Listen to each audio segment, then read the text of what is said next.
Hello. I need your help. Just on how to pronounce something in England. Okay, so you have Gloucester, right? How do you say it when it ends in the Shire? That's what I thought it was, but I was like, I don't know how to say that. Gloucestershire. That's already hard for me to say because I'm looking at the word and my brain just doesn't compute that it's not spelled how it or it's not said how it's spelled.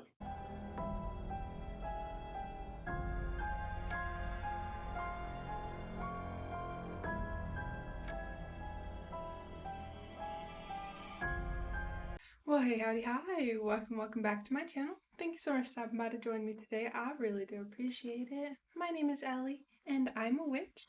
This over here is my teaching assistant, Andy, and today is Tuesday. And on my channel, that means it is tea time and true crime. And today's case we're going to be talking about is the case of Princess Caraboo of Gravesue, which is an imposter case. So I want something a little bit more safe, less murdery.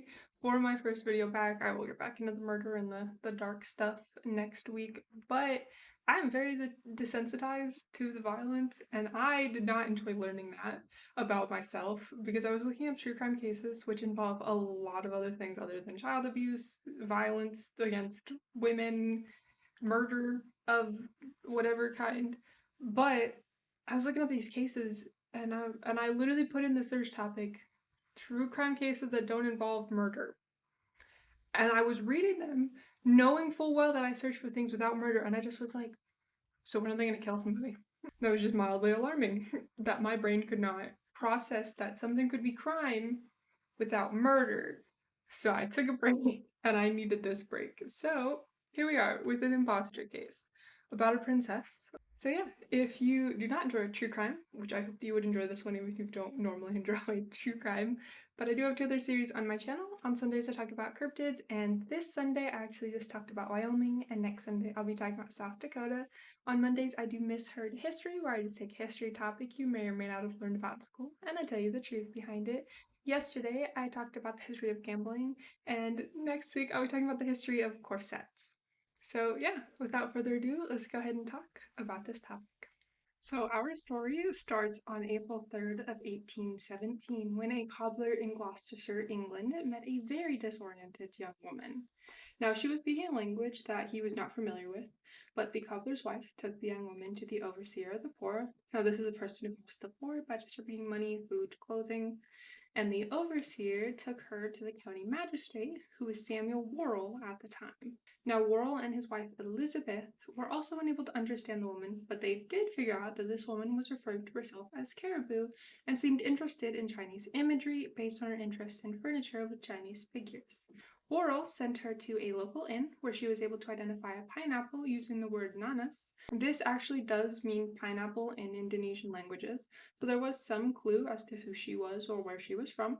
Now, at the inn, she refused to sleep anywhere but the floor. Now, with these clues, Worrell determined that she was a beggar and had her taken to Bristol and tried for vagrancy. So, vagrancy is homelessness.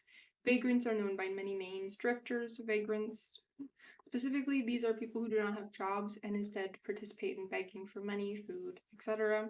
Historically, this has been a crime, and this was punishable through forced labor, military service, imprisonment, or being placed in confinement at labor houses.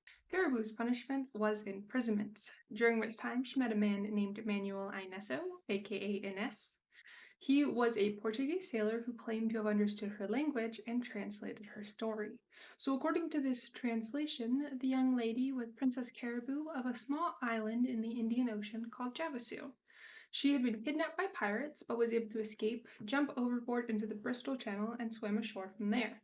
Now, upon learning of her origin, the Worrells took her to their home where she stayed for 10 weeks. She was a favorite among the local dignitaries. She entertained by using a bow and arrow, fenced, swam naked, and prayed to a god she called Allah Ta'ala. She was able to access exotic clothing and had her picture painted, which was then reproduced in the local newspapers. Not everyone bought into her claims, though, and one of those people who disputed her claims was a Dr. Wilkinson. Using Edmund Fry's Pantographia, which is an encyclopedia of known alphabets and script, he identified the script on the back of her head from a surgery as being Oriental. Newspapers, however, continued to publish stories of her which earned her national acclaim. Eventually, the truth came out about the exotic princess. Mrs. Neal, a boarding house keeper, saw a picture of Princess Caraboo in the Bristol Journal. This supposed princess was actually a cobbler's daughter named Mary Wilcox. Originally from Witheridge, Devon, she worked as a servant girl across England but hadn't found a place to stay. She created a fictitious language using imaginary words and some Romani words, creating a character and story to match. The odd marks on her head were from a cupping operation done in a poorhouse hospital in London. At the expense of the middle class persons who had been duped, the British newspaper wrote about the hoax. Mrs. Worrell, however, took pity on Mary and had her sent to Philadelphia. She left June 28th of 1817. But history gets a little fuzzy here as this is an unverified account, but on September 13th of 1817 a letter was published in the Bristol Journal. This was allegedly from Hudson Lowe, who was the official in charge of the then exiled Emperor Napoleon, who was located on St. Helena. According to this letter, the ship bound for Philadelphia was pushed off course by a tempest. Princess Caraboo was able to cut a boat and row herself ashore. Now, the emperor was fascinated by her and had written to the pope asking for a dispensation in order to marry her. For many reasons, this story is not only unverifiable but has no credit to it.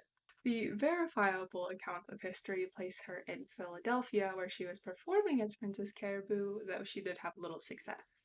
The last contact that she had with the Worrells was in November of 1817, where she had sent them a letter from New York.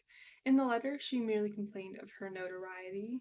She ended up returning to Philadelphia until 1824 when she returned to England. Now, once in England, she tried performing again as Princess Caraboo, but was unsuccessful. In September of 1828, she was living as Mary Burgess, supposedly a widow, though the name Burgess came from a cousin and was not her legal name. That same year, she met and married Richard Baker, and the two went on to have a child named Mary Ann in 1829. In 1839, Mary began a business selling leeches to the Bristol Infirmary Hospital. Now, Mary died on December 24th of 1864. Her daughter Marianne took over her business after her death. Now, Marianne lived alone in Bedminster with a house full of cats until she died in a fire in 1900. Many wonder how it was possible to fool so many people. The time period played a big role in her ability to prolong the deception. As soon as she made it seem like she was unable to speak, read, or understand English, people were quick to believe her to be exotic and a novelty rather than an intelligent foreigner. It was also said that she carried herself in a way that made it believable that she could be of royal descent, and her manners were better than most. It also helped that there was mystery to her and that she was interesting. She seemed to have been well traveled, having supposedly been to Spain and France, and using Romani words, she must have picked that up from her travels. She was charismatic and was able to sell herself and her story to those around her. People wanted to be involved in the story. There was a romantic aspect of the lack of knowledge on her life, a desire to know more. Was she married? Widowed? Did she have children?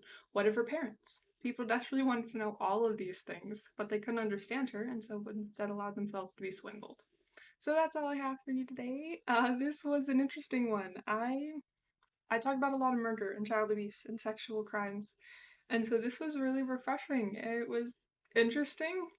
I like people who are able to trick others, especially the wealthy, because that's just funny to me. Now, Disney did make a movie on this whole story. I haven't seen it. I think it's on Amazon Prime.